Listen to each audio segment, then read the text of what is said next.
अस्सलामुअलैकुम। उम्मीद करता हूँ आप सब खैरियत से हैं। मैं हूँ शुएब हसन। आज की इस वीडियो में हम देखेंगे इंडेफिनेट टेंस को। इंडेफिनेट पास्ट के साथ मिले तो क्या बनता है, प्रेजेंट के साथ और फ्यूचर के साथ, यानी पास्ट इंडेफिनेट, प्रेजेंट इंडेफिनेट और फ्यूचर इंडेफिनेट। सबसे पहले हम देखते हैं इंडेफिनेट की उर्दू में पहचान क्या है, कि उर्दू जुमले को पढ़कर हम कैसे जज कर सकते हैं कि ये इंडेफिनेट का है।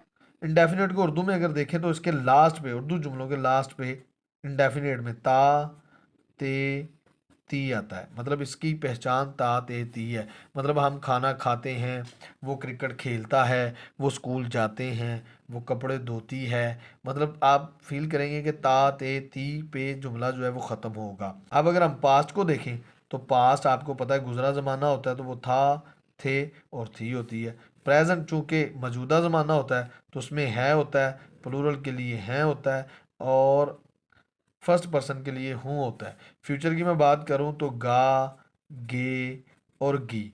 अब इसको अगर मैं साथ मिला के पढ़ता हूँ, पास्ट इंडेफिनिट, वो खाना खाता था। अब मैं अगर इसको प्रेजेंट इंडेफिनिट करता हूँ, वो खाना खाता है। मतलब पिछला जुमला सारा सेम रहता है या था की वजह से टेंस बदल जाता है, ज़माना बदल जाता है। अगर मैं कह दूँ वो खाना खाता होगा या वो खाना खाएगा, वो क्रिकेट खेलता है या क्रिकेट खेलता था या क्रिकेट खेलता होगा, तो पूरा सेंटेंस जो है वो चेंज हो जाता है, टेंस चेंज हो जाता है, ज़माना बदल जाता है, उसका पूरा जुमला जो है वो बदल जाता है। ये है उर्दू में पहचान। अगर ता था होगा तो पास्ट इंडेफिनिट होगा, अगर है होगा ता के साथ, ते के साथ, ती के साथ तो प्रेजेंट होगा, अगर गा गे गी होगा तो फ्यूचर होगा। वो क्रिकेट खेलता है, ये बन जाएगा हमारे पास प्रेजेंट इंडेफिनिट। अगर मैं इसके आगे लगा दूं कि वो क्रिकेट खेलता था, तो ये बन जाएगा पास्ट इंडेफिनिट। अगर मैं इसके आगे लगा दूं वो क्रिकेट खेलता होगा या खेलेगा, इससे पहले आप लिख लें खेलेगा, ठीक है। तो ये इस तरह से बन जाएगा फ्यूचर का। यानी कि एक ही जुमले को हम तीन जुमलों में, सेंटेंस में डालकर देखते हैं कि इसकी बॉडी क्या है, बॉडी स्ट्रक्चर क्या है। तो इंग्लिश में अगर बात करें जुमले की, जुमला बनाने की, तो उसमें सबसे पहले हम क्या ट्रांसलेट करते हैं, सब्जेक्ट को। सब्जेक्ट यानी जो काम करने वाला है। तो फिर उसके बाद हमारे पास होता है वर्ब। उसके बाद हमारे पास वर्ब होता है। अभी हम इस पे बात नहीं कर रहे कि कौन सा वर्ब आएगा, फर्स्ट, सेकंड या थर्ड फॉर्म होगा उसका। अभी आप ये देखें कि जुमले का जो स्ट्रक्चर है, जुमले का जो बॉडी है वो क्या है, सब्जेक्ट है, वर्ब है, और उसके बाद क्या आएगा हमारे पास, ऑब्जेक्ट। ठीक है, मफऊल यानी जिस पर काम किया जा रहा है, जिस चीज़ पर काम किया जा रहा है।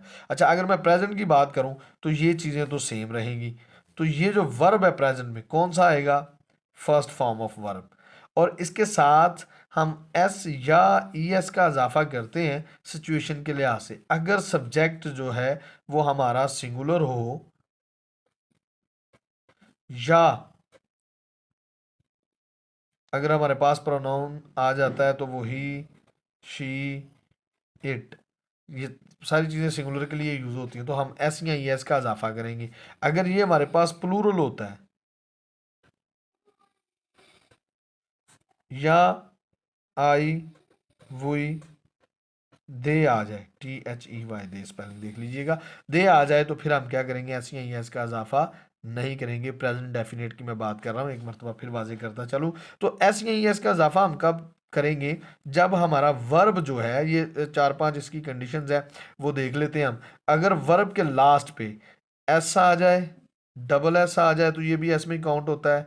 एस एच आ जाए, सी एच आ जाए, ओ आ जाए, एक्स हो वर्ब के लास्ट पे, जैसे गो। हम आपने अक्सर ये जुमला पढ़ा होगा बच्चों ने, he goes to school, she goes to school, I go to school, वहाँ पे हम गो करते हैं, ई एस का इजाफा लगा देते हैं। या हम डू के साथ आप डज को देखते हैं, डू के साथ आप डज देखते हैं, ई एस का इजाफा लगा होता है क्योंकि इसके लास्ट पे ओ है। वो क्रिकेट खेलता है, प्रेजेंट डेफिनेट में क्या होगा, ही, वो की इंग्लिश जारी बात है, ही होगी, प्रोनाउन है, अकेला है, तो ही play, P L A Y, play. इसके साथ मैं क्या इजाफा करूंगा, ऐसे ही एस का, इसका लास्ट जो है वो इनमें से कोई भी नहीं है, तो मैं एस का इजाफा करूंगा, ही प्लेस क्रिकेट, ही प्लेस क्रिकेट। ये बन गया प्रेजेंट इंडेफिनेट। अब थोड़ा सा चेंज मैंने इसको करना है, तो ये पास्ट इंडेफिनेट हो जाना है। Indefinite, past indefinite, present indefinite, future indefinite तो हम ऊपर सीख चुके हैं। अब मैं क्या करूंगा, ही सिर्फ ये वर्ब को मैं कहाँ ले जाऊंगा, सेकंड फॉर्म में।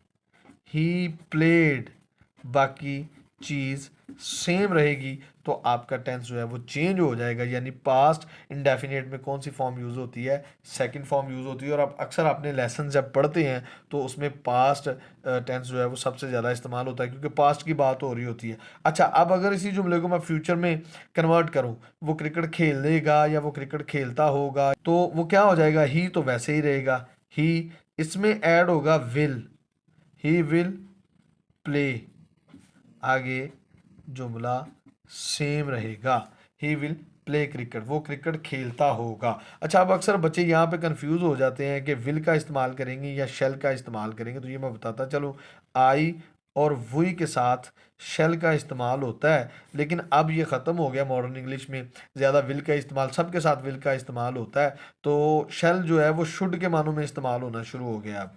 यानी कि सजेशन देना हो, हमने जोर देना हो किसी बात पे कि यू शैल गो देयर, तुम्हें वहाँ ज़रूर जाना चाहिए।